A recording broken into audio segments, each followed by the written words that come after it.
Lucy's bleeding fingers scrabbled against the cold sandstone of the crumbling press-house wall, finally prying loose the unmortared block. Outside in the damp grass, the Duke's steward was already pacing the overgrown orchard, smugly waiting for her to surrender this worthless plot of dying apple trees. He didn't know what she was about to pull from the dark cavity. A rusted grocer's tin, heavy with 42 gold sovereigns, and an oilskin packet holding the legendary Briar Hollow cider receipts. They had exiled her here to starve and fail quietly. Instead, they had unknowingly handed her the key to an empire. The trees were 40 years neglected. The press house leaned.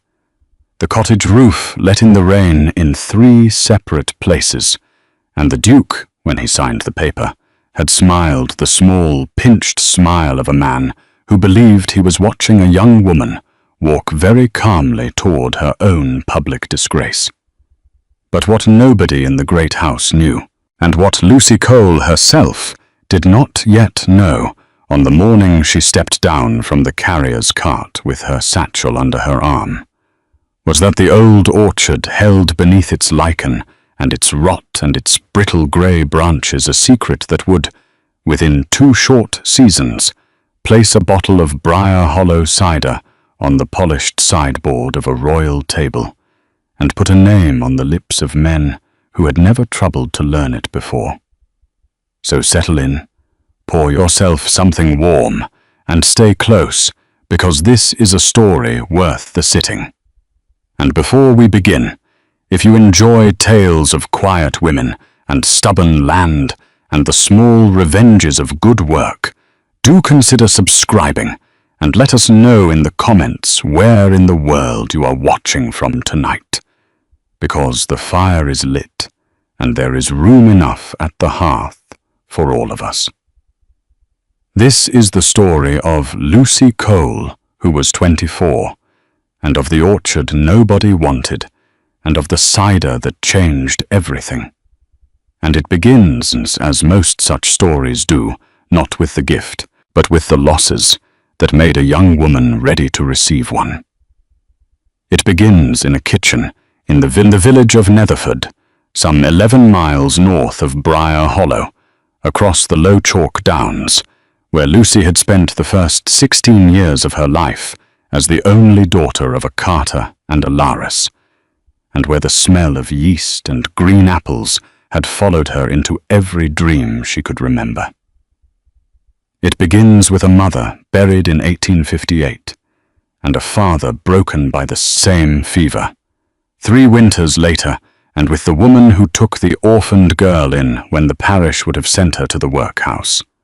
A small, straight-backed widow of 62 named Mrs. Harbottle, who had been cook and still roomkeeper at the Briar Hollow Dower House for 31 years, and who possessed in her spare cottage on the lane behind the church a set of copper preserving pans, a shelf of muslin-wrapped receipts, and an unshakable conviction that a girl with clever hands need never go hungry in this world, if only she was taught properly what to do with them.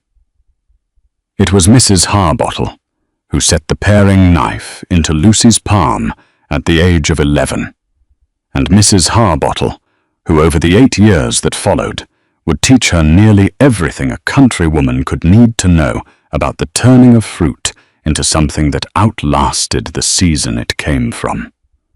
The knife itself was a plain thing, 6 in of Sheffield steel, with a scarred boxwood handle darkened by 40 years of use, and it had belonged first to Lucy's mother, who had used it for peeling potatoes and paring the wax from cheese rind, and then, after her death, to Mrs. Harbottle, who had kept it clean and oiled in a drawer until the girl was old enough to be trusted with an edge.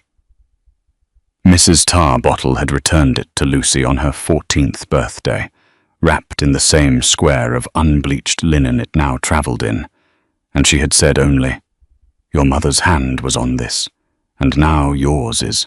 And mind you, keep it sharp, because a dull knife is a coward's tool." Lucy had never forgotten the sentence, and she had never in the 10 years since let the blade go blunt. Under Mrs. Harbottle's teaching, she had learned to bottle plums in brandy, and to set dams and cheese in earthenware crocks, to render lard and to salt beans, to judge the readiness of jam by the way it slid from a wooden spoon, and most particularly because the dower house sat within sight of the Briar Hollow orchards, and because Mrs. Harbottle had in her youth been a still room maid at a Somerset cider farm to press apples and to ferment their juice into something clean and dry and honest. By the time Lucy was 19, she could taste a windfall Bramley and tell you within a week when it had come down, and she could name a fox whelp from a Kingston black by the shape of the calls alone, and she could rack a cask off its leaves without stirring the sediment by so much as a spoonful. What Mrs. Harbottle did not live long enough to teach her was how to answer a duke, because in the March before Lucy's 24th birthday, the old woman died quietly in her chair by the fire, with a half-finished piece of mending in her lap, and the cottage, being tied to the dower house service, reverted at once to the estate, and Lucy Cole, for the second time in her life, found herself with a knife, a shawl, and nowhere in particular to go. The estate steward came to the cottage on the 3rd morning after the burial, and he did not knock so much as scrape the door with his knuckle and open it in the same motion, as men who carry estate business are apt to do. He was a lean man of about 50, in a good black coat gone shiny at the elbows, and his name was Mr. Page, and he had a folded paper in his hand, and an expression that he had arranged carefully on the walk from the gatehouse. He said good morning to Lucy in the tone one uses at a sick room, and then he said that his Grace had considered the matter of the cottage, and that as she was aware, the teeny was tied to Mrs. Harbottle's service and did not descend, and that the estate would require the rooms cleared within the week for the incoming under-housekeeper. He said all of this looking at the mantel shelf rather than at Lucy. And when he had finished, he laid the paper on the deal table and smoothed at once with the flat of his hand, as though the smoothing were part of the message. Lucy did not sit down, and she did not stand up any straighter than she already stood. She said, "I understand, Mr. Pedette," and she said it in the same voice she used for the butcher and the coalman, and she asked him whether an inventory would be made, or whether she was to leave the copper pans and the crocks as they stood. He seemed relieved to be asked something practical. He said the copper was estate copper and would be counted, and the crocks she might take if she had a means of moving them, and the mending in the work basket was her own. Then he coughed once into his fist and said that his Grace had, in view of the long service of the late Mrs. Harbottle, considered a small provision for her charge. And here he unfolded the second sheet and read it aloud in a level, clerkly voice. The provision was the orchard at Briar Hollow, some 23 acres of unpruned apple trees on the western edge of the estate, together with the cottage and press house presently standing thereon, granted freehold to Miss Lucy Cole, spinster of the parish of Netherford, in full and final settlement of any claim, expectation, or acknowledgement whatsoever. He read the sentence again to be sure she had heard it, and he watched her face for the collapse he had been sent to witness. Lucy said, "Thank you, Mr. Pedette. I will sign for it." She sat down then once to steady her hand, and she took up the estate pen he offered, and wrote her name in the round schoolroom letters Mrs. Harbottle had drilled into her at the kitchen table, and she blotted the ink with the corner of her apron, because there was no sand, Mr. Paddock folded the counterpart and put it back into his coat. And he said, not unkindly, that the carrier's cart went south on Fridays and would take her as far as the Briar Hollow Lane for sixpence. And then he let himself out and shut the door behind him with the softness men use when they are glad to be gone. Lucy sat at the table for perhaps half a minute after he left. Then she stood up and she washed the 2 cups that were on the drainer, and she began. She was practical about the packing because there was not much to pack. She took Mrs. Tarbottle's shelf of muslin-wrapped receipts down one by one and tied them into a bundle with garden twine. She took the paring knife from the drawer where it lived at night and wrapped it in its linen square and laid it at the bottom of the canvas satchel. She took the good grey shawl from the peg and folded it flat. And she took her Sunday boots and her weekday boots and the winter coat that had been her mother's before it was hers. She sewed the £7 and 4 shillings that remained of Mrs. Harbottle's tin into the hem of the travelling coat with small, tight stitches, and she pricked her thumb once and sucked the blood off without breaking rhythm. The 3 earthenware crocks she gave to the vice's wife, because there was no way to move them 11 miles by cart without cracking, and the vice's wife took them with a look that meant more than she said. On the Thursday evening, Lucy walked up to the churchyard and stood for a while by the 2 graves that mattered to her. Her mother's under the yew and Mrs. Harbottle's, still raw and unturfed by the wall, and she said nothing aloud because there was no one to hear it, and she was not in the habit of speaking to the dead. She went back to the cottage and slept on the floor in her coat, because the bed had been stripped and folded for the incoming under-housekeeper, and she was awake before the light. The carrier's cart was a broad, low wagon drawn by a bay mare gone grey about the muzzle, and it left Netherford at 6 on the Friday morning in a fine, spitting rain that was not quite committed to falling. The carrier was a man called Weeks, who knew Lucy by sight and asked no questions beyond her destination, and he handed her up onto the plank seat and set her satchel between her feet and clucked at the mare, and they went.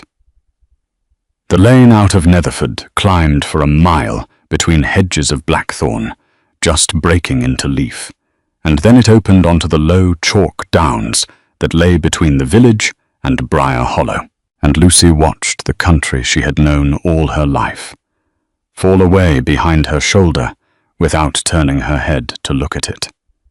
The downs were wide and pale and empty at that hour, with the flint showing through the turf where sheep had scuffed it, and the sky above them was the flat, wet grey that would burn off by noon or would not. And either way, it made no difference to the mare's pace. They passed a shepherd with a dog and a flock of South Downs moving slowly northward, and they passed a milestone cut with the figure 7, and they passed a rookery in a stand of beeches where the birds were quarrelling over last year's nests. Lucy felt the cold come up through the boards of the cart into the soles of her boots, and she felt the damp settle into the wool of the shawl she had drawn over her head, and she felt somewhere below the cold and the damp the small hot fact of the folded paper in her pocket that said the orchard at Briar Hollow, some 23. Acres of unpruned apple trees on the western edge of the estate was hers. Weeks stopped once at a stone trough to water the mare, and he offered Lucy a heel of bread and a piece of hard yellow cheese out of a napkin. She took the bread and refused the cheese because she did not want to eat another person's dinner. He asked her chewing what she meant to do at Briar Hollow, and she said she meant to make cider, and he considered this for the length of a swallow, and said only that it was a fair thing to mean to do, and that the mare would be glad of the rest of the flat before the pull down into the hollow. They came down off the flat an hour later, and the road turned between two thorn hedges and dropped by a long, slow gradient into a hollow of pasture and CPPUs. And at the bottom of the hollow, where the lane forked left toward the great house and right toward the western boundary. Weeks drew up the mare and pointed with the butt of his whip. The orchard lay behind a low wall of local sandstone, brown-grey and pocked, mortared once and now more moss than mortar, and the wall ran the length of a field and disappeared behind an elder brake and came out again beyond it. And inside the wall, the trees stood in uneven rows that had once been straight. Lucy climbed down and paid the sixpence from a small purse at her waist, and Weeks touched his hat and turned the mare back toward the lane, and Lucy stood for a while with the satchel between her feet, looking at what was hers. The orchard was 23 acres by the paper and looked more by the eye, and the trees were old, 40 years by the steward's letter, perhaps 50 by their girth, and they had not been pruned in a decade or more. The branches crossed and recrossed one another in a dense grey lace, and lichen hung off them in long, pale beards, and the water shoots stood up out of the main limbs like the bristles on a boar's back. Several trunks were split down the heart from old frost. 2 had fallen and lay across the grass, with the crowns still leafing feebly out of the horizontal wood. The grass between the rows was up past her knee and full of dock and thistle and the brown skeletons of last year's cow parsley. Underneath it, where she pushed the stems aside with her boot, she saw windfalls of the previous autumn gone soft and brown into the turf, and among them, still recognizable by shape and by the pale russeting on their skins.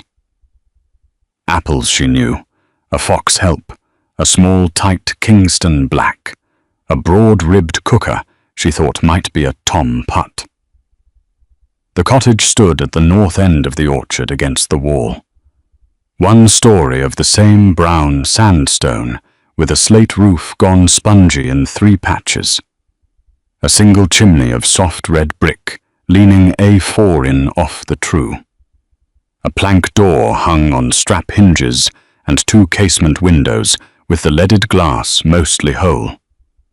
Beside it, sharing a party wall, was the press house, a low, open-fronted shed of stone and timber, 20 foot by 14, with the near gable settled into its footings and the ridge sagging in a shallow curve.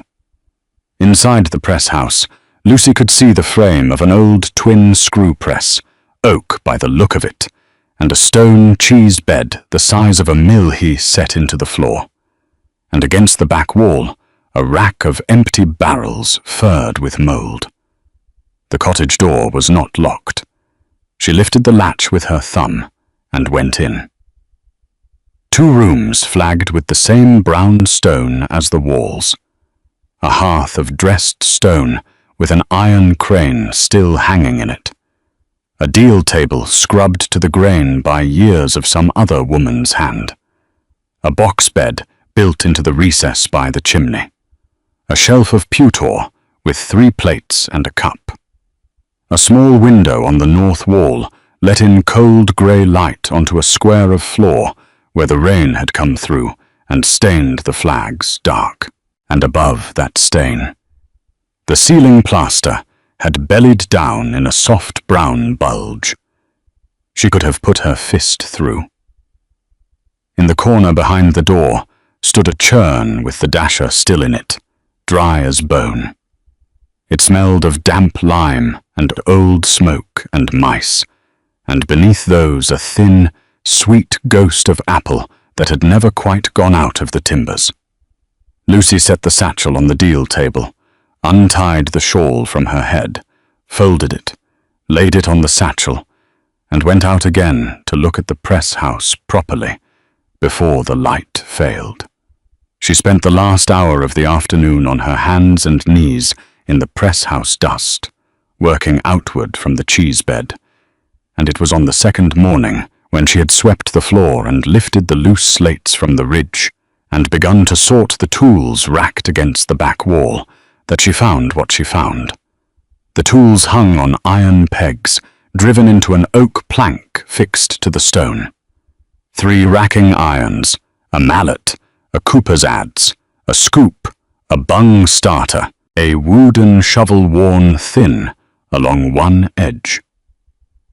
Behind the plank, where a 4th peg had rusted through and left the plank, standing a finger's breadth off the wall, she saw the corner of what she took at first for a scrap of sacking pushed in to steady the fixing.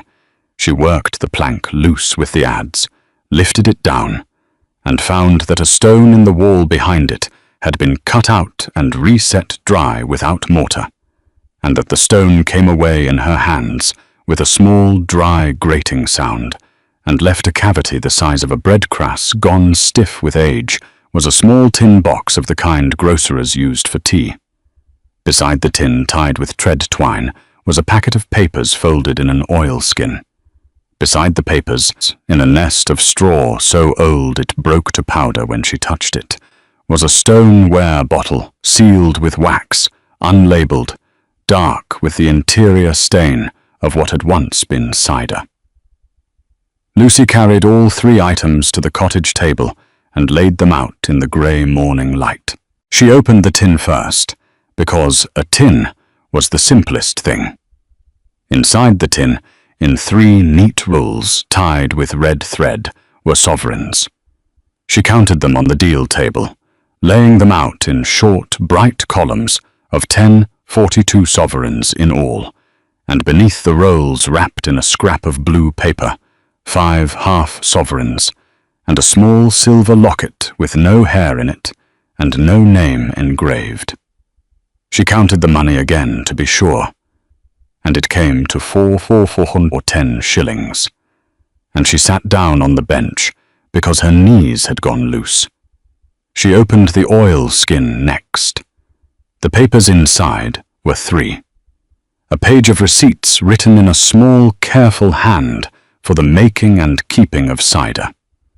A folded plan of the orchard, drawn in brown ink, with the varieties named tree by tree, in a cursive she would come to know as well as her own. And a single sheet of writing paper folded twice, sealed once with a wafer of red wax, and addressed on its outer face in the same careful hand to whoever finds this, and means the place well. She opened the letter last, because a letter written to a stranger deserved a quieter moment than a tin of coin, and the wafer of red wax broke cleanly under her thumbnail. The paper had yellowed at the fold. The hand inside was the same small, careful hand she had already seen on the plan of the orchard. My name is unmarried, and I have kept this orchard and this press for 39 years. I came here a widow in the year 1817, with a good husband, 3 months in the ground, and no child living, and I stayed because the trees were kind to me when nothing else was. The 410 shillings in the tin is what I have put by against a bad year that never came, and I leave it now to whoever finds this, and means the place well. Prune hard in February. Do not let the grass seers turn cattle in among the young grafts. The fox whelp by the north wall wants a companion, or she will not set. There is good cider in these trees, if a patient hand will wait for it. The locket was my mother's, and holds no likeness, because I had none to put in it, and I would rather it go to a stranger who is kind than to a cousin who is not. Keep the press oiled and the barrels sweet. God bless the hand that reads this. Lucy folded the letter along its old creases and set it under the tin. She sat for a long time with her palm flat on the deal table. Then she got up, because unmarried had told her plainly what to do, and February was already gone into March, and the pruning could not wait another week. She began with the trees. She sharpened the paring knife on a wet stone she found in a niche by the hearth, and she bought a pair of long-handled loppers and a curved pruning saw from the ironmonger in Briar Hollow village for 11 shillings and 3 pence. She worked the rows in the order unmarried had drawn them, tree by tree, taking out the dead wood first, then the crossing branches, then the water shoots, and stacking the prunings in long windows along the wall to dry for kindling. She started at the north end where the foxhelp stood and did not hurry. She pruned 6 trees on the first day, 9 on the second, and by the end of the first week, she had opened the crowns of 32. The village came to her in small pieces. On the 4th morning, a woman of about 60 walked up the lane with a covered basket and set it on the wall. She was Mrs. Byatt, the baker's widow, and she had brought a loaf of household bread, a pea of butter wrapped in a cabbage leaf, and a jar of pickled beetroot. And she said only that she had known unmarried as a girl, and had wondered who would come. Lucy thanked her, and asked what she owed. Mrs. Bat said nothing was owed, and that she was walking past anyway. She came back the following Wednesday, with a bowl of dripping and a bundle of clean rags, and after that, on most Wednesdays, with something. On the 6th day, a man in his 40s in a leather apron came from the co-op bridge at the crossroads, with a boy of about 12, behind him, carrying a stave plane and a pair of crow's irons. He was Mr. Ashwell Cooper, and he had heard from Weeks that the barrels in the press house wanted looking at. He walked the rack, tapped each cask with the back of his knuckle, listened, set aside 4 as beyond saving, marked 7 as needing new heads, and named the price for the work at 23 shillings, inclusive of oak and hoops. Lucy paid him £1 on account from the tin, and he took the 7 barrels away in a flat cart the same afternoon. Old Truscott came on the 7th day. He was 71, had pruned the Briar Hollow orchards for 40 years before his hands grew unsteady, and he walked slowly along Lucy's windows without speaking for nearly an hour.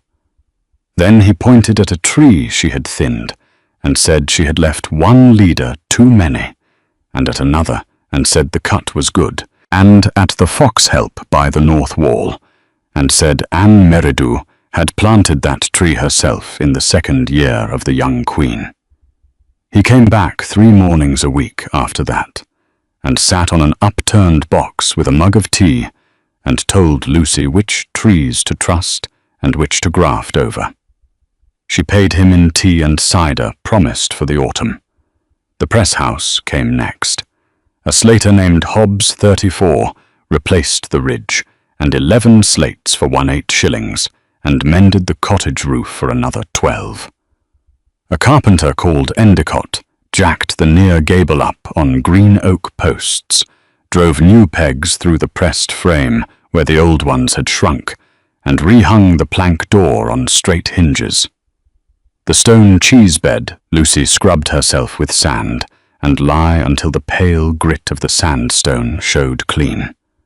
She oiled the twin screws of the press with tallow warmed in a pan on the hearth, and she turned each screw down and up its full travel to make sure the threads ran true.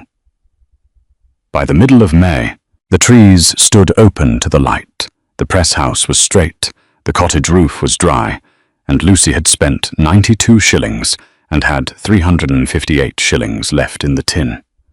Word travelled along the lanes in the slow way of country places, and by June the orchard had a name in the mouths of people who had not spoken it in 20 years. Mrs. Bat's Wednesday visits became a small institution. Bread, butter, and whatever news the village had produced since the last. Old Truscott took his tea, sitting on the same upturn box each morning, and left his walking stick leaning against the north wall, so that Lucy knew he was there before she saw him. The vice's wife from Netherford sent down the 3 earthenware crocks by the summer carrier, because the vice's cellar had no use for them, and Lucy did. Weeks brought the crocks, and would not take payment for the carriage. Lucy began to keep a small book of her own, in unmarried's careful style, on a ledger she bought for 1 and 6pence at the stationer's in the market town. She wrote the date, the weather, the tree, the work done. She wrote the varieties in the order. Unmarried had drawn them, and where a tree had died, she wrote replant beside its number, and left a line for the grafting stock she would want in the winter. She kept the ledger on the deal table beside the paring knife and the letter, and she read a page of the receipts each evening by the light of a tallow dip while the fire settled in the grate. People in the village learned to call her Miss Cole. The blacksmith, a man of 40 named Hensley, made her a set of long-tined Palmer's forks to her own drawing, and refused payment for the second one, because he said the first had come out crooked, and he owed her the pair. The girl who brought the milk from the home farm, aged 14, and called Bess, began stopping at the cottage door on her round and taking away a basin of windfalls in exchange. On Sundays, Lucy walked the mile to the parish church at Briar Hollow and sat in the free pew at the back. And after the second Sunday, the sexton, without being asked, brushed the dust off it before the service so that her skirt would not mark. Small things, all of them, and none of them named as kindness by anyone, and together they became the shape of her days. The first pressing came in the 3rd week of October, and the fruit came in heavier than Lucy had dared to write in the ledger. Old Truscott stood by the press-house door with his walking stick under his elbow and watched as the Palmer's forks turned the first cheese, and he said only that the smell was right. Lucy pressed the fox help by the north wall separately, as Unmarried's plan had instructed, and blended it with a measure of Kingston black and a smaller measure of the Tom Putt, because the receipts in the small, careful hand said that was where the balance sat. She racked the young cider off its leaves into the 7 barrels Mr. Ashwell had new-headed, and she wrote the date, the weather, and the specific gravity in her ledger beside the tree numbers of the fruit that had gone into each cask. By Candlemas, the barrels had cleared to a colour like weak tea held up to a window, and the taste when Lucy drew a glass with the racking iron was dry apple forward and finished with a small, clean bitterness that stayed a moment on the tongue, and then let go. A gentleman guest at the great house, a Mr. Lambert of the board of green cloth, tasted a bottle at the Michaelmas dinner the following year, having been served it by a footman who had bought a case privately from Lucy at the cottage door, and Mr. Lambert wrote to a purveyor in Piccadilly, and the purveyor wrote to Lucy, and by the spring of that year, a dozen of Briar Hollow cider stood on a polished sideboard at Windsor, and was poured at a small supper for the household of the Prince of Wales. The purveyor's second order was for 6 dozen, and the third for 12.